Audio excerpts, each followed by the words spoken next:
Regresamos.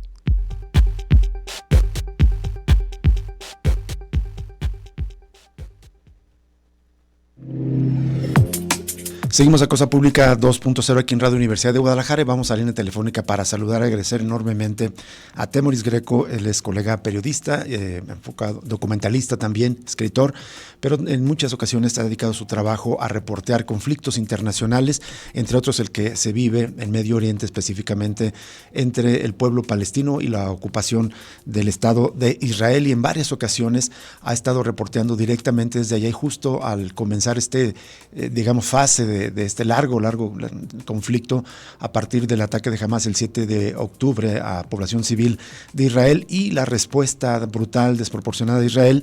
Bueno, Temoris Greco en distintos momentos ha sido muy amable para tomar la llamada y compartirnos su lectura, su análisis y la información que sigue recopilando.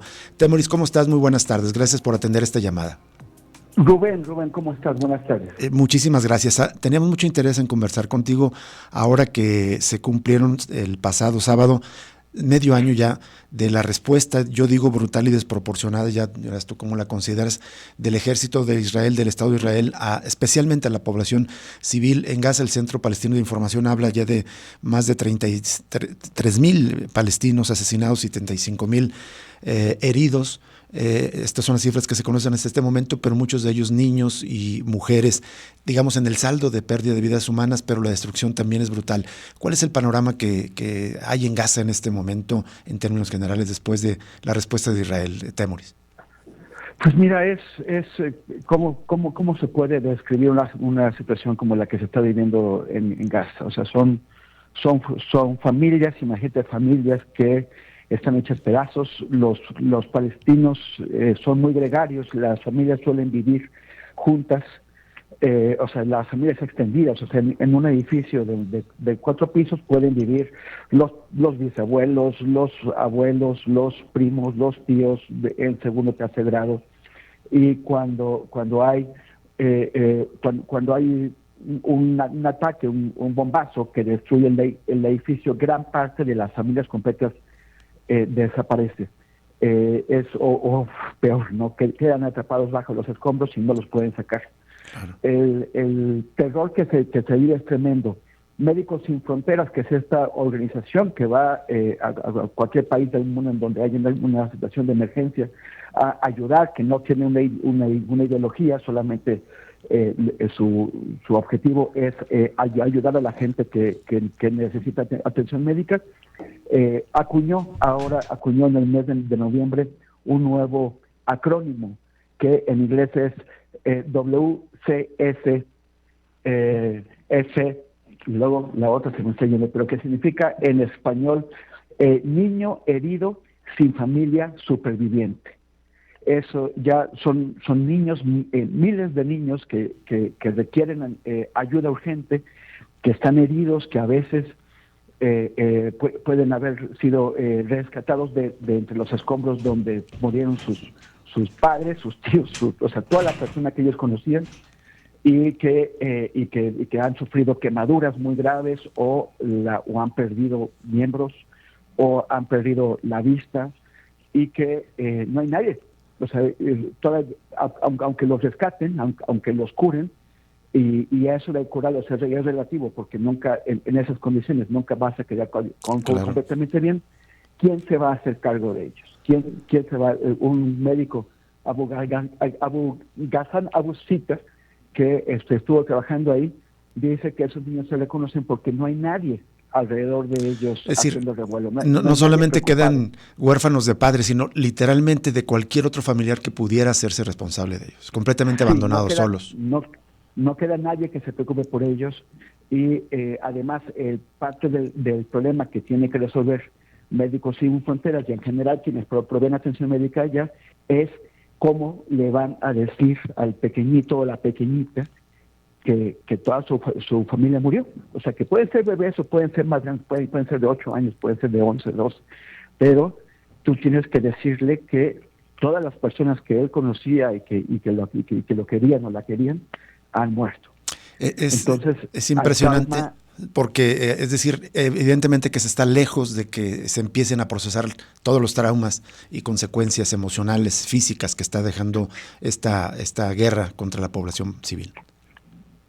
Así es, eso es, son consecuencias de muy largo plazo, son generaciones. O sea, cuando alguien se pregunta de dónde salen los jóvenes que están dispuestos a enfrentar la violencia, obviamente muy superior, del ejército israelí, bueno, pues Israel está cultivando ahora odio, está sembrando y cultivando odio que más adelante, con estos ciclos que son recurrentes del conflicto entre palestinos e israelíes, pues va a resurgir. Temoris, tú sé que conoces la Cisjordania, el otro gran territorio palestino, pero ¿has estado en Gaza también?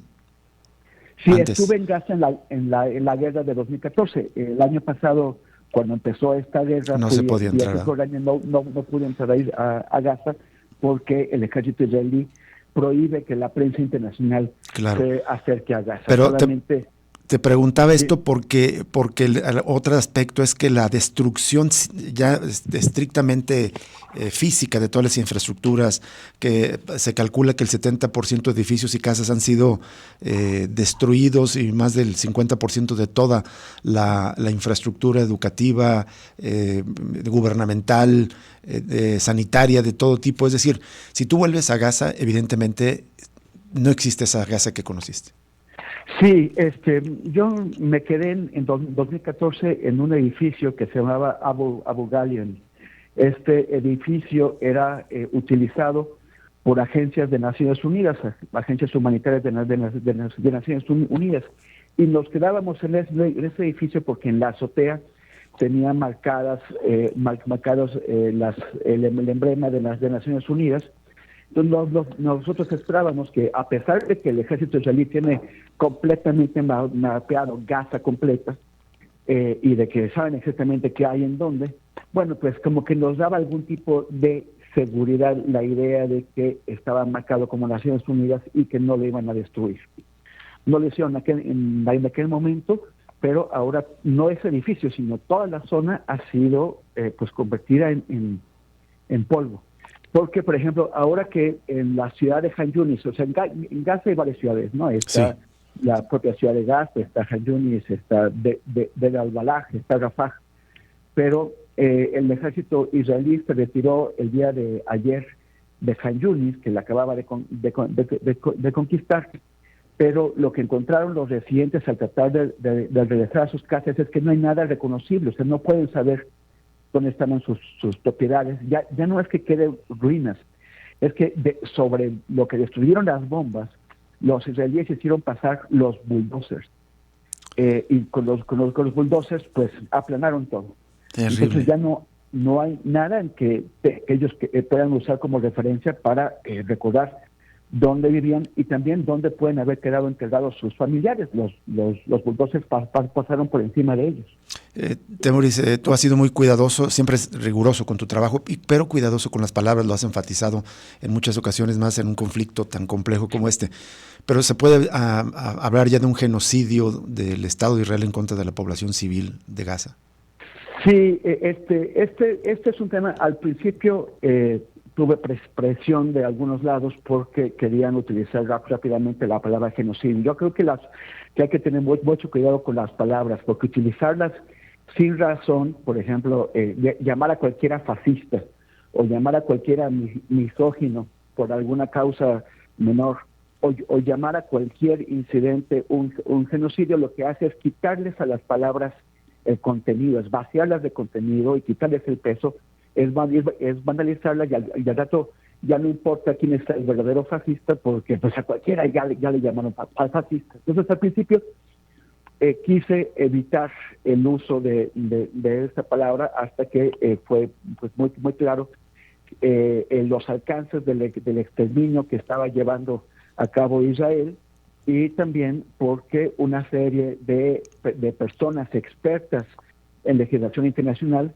empezaron a debatir públicamente si eso era un genocidio o no, hasta que Sudáfrica presentó una denuncia contra Israel por genocidio ante la Corte Internacional de Justicia de La Haya, que es el tribunal más importante que tiene la humanidad, y este tribunal consideró que las evidencias presentadas por Sudáfrica eran tan sólidas como para abrir el caso, o sea, como para efectivamente proceder a juzgar a Israel.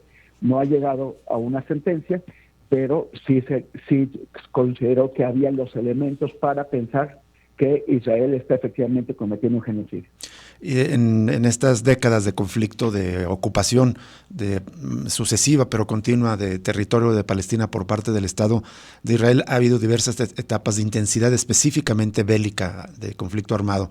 ¿Crees tú que la actual, detonada a partir de la acción de Hamás, también cuestionada evidentemente desde el 7 de octubre pasado, ha sido la respuesta más fuerte, dura, brutal de Israel en contra de población civil palestina? Sí, y con una distancia enorme, nunca habíamos visto antes. Por un lado, Israel nunca había sido tan poderoso, nunca había tenido un ejército con la tecnología que tiene ahora, no solamente lo que llaman el hardware, o sea, los drones, los tanques, la artillería, sino también el uso de inteligencia artificial para la veloz producción de objetivos. Esto es que están utilizando estos dos tipos de software. Uno se llama Hafsora, el Evangelio, y el otro se llama Lavender, Lavanda, que sirve para, con base en algoritmos, o sea, esta es la ciencia ficción que ya llegó sobre nosotros, con base en algoritmos, le indica quién considera la inteligencia artificial que es un objetivo y que por lo tanto debe ser eliminado. Y estos objetivos, de acuerdo con investigaciones que se han dado a conocer en estos días, son lo que cuando la inteligencia artificial produce un objetivo, la idea es que haya un filtro humano, o sea, que una persona pueda revisar lo que está indicando para verificar que está cierto. Pero está la cantidad de objetivos que producen que, de acuerdo con esas investigaciones, cada objetivo es revisado por no más de 20 segundos. O sea, el ser humano, hombre o mujer, un soldado o soldada, que está revisando, en 20 segundos decide si esta persona debe morir o no.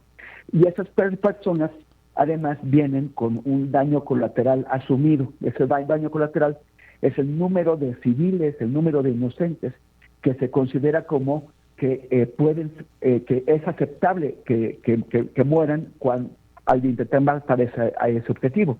Y esos números antes, según esos mismos testimonios, antes rondaban la decena o la docena de personas. Ahora ya asumen que si para matar a alguien que ellos sospechen que es de Hamás, van a morir 100 inocentes, que eso es asumible.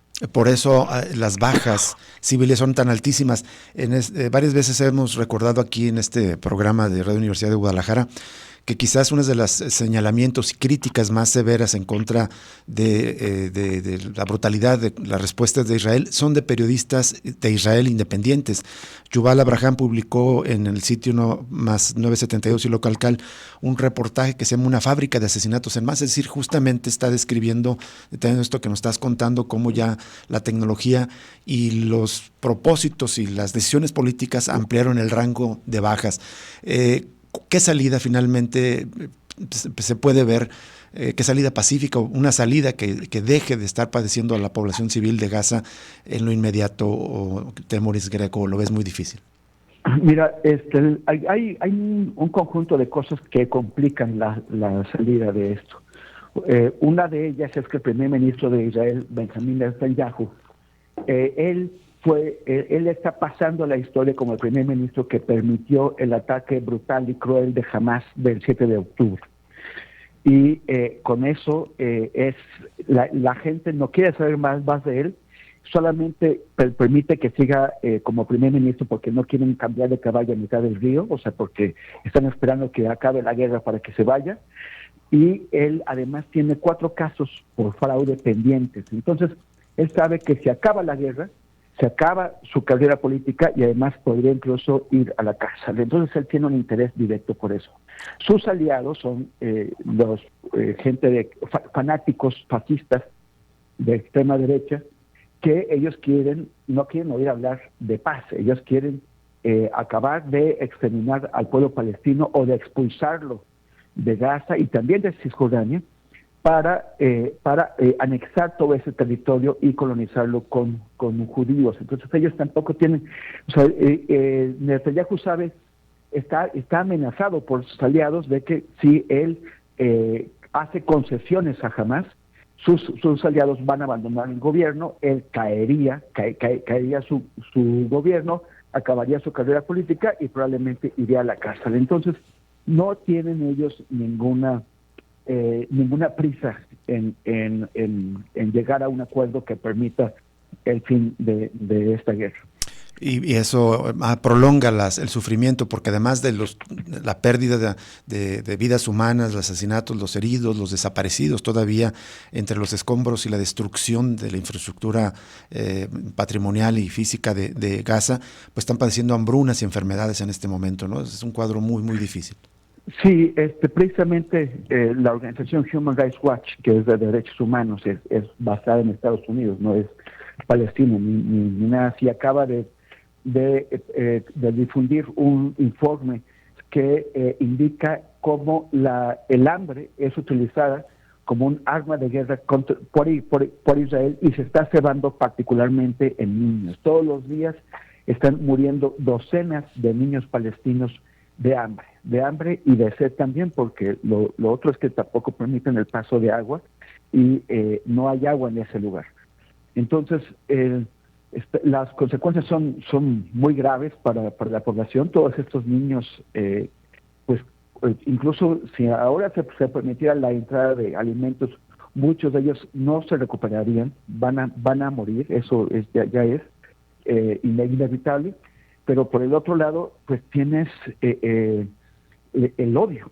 El odio que de ambos lados está cada vez más profundo y que nos hace pensar que pues vamos a más años, más décadas de conflicto, de que esto se repite, de un genocidio en el que no solamente es responsable Israel,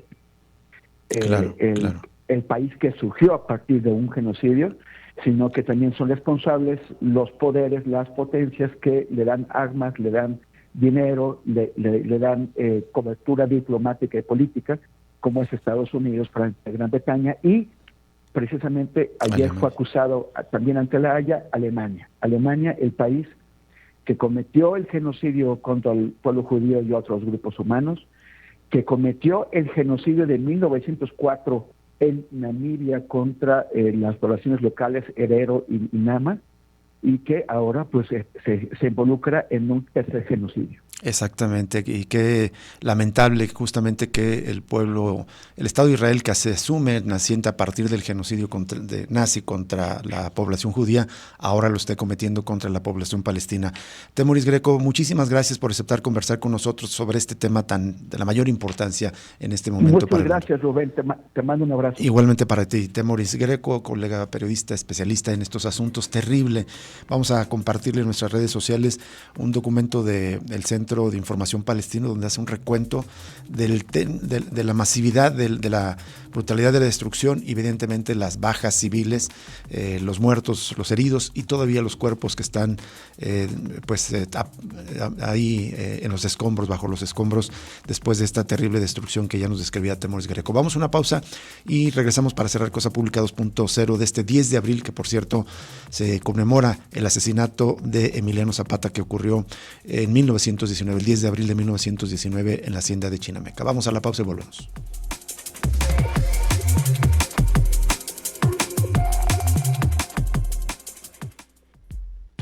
Ya regresa Cosa Pública.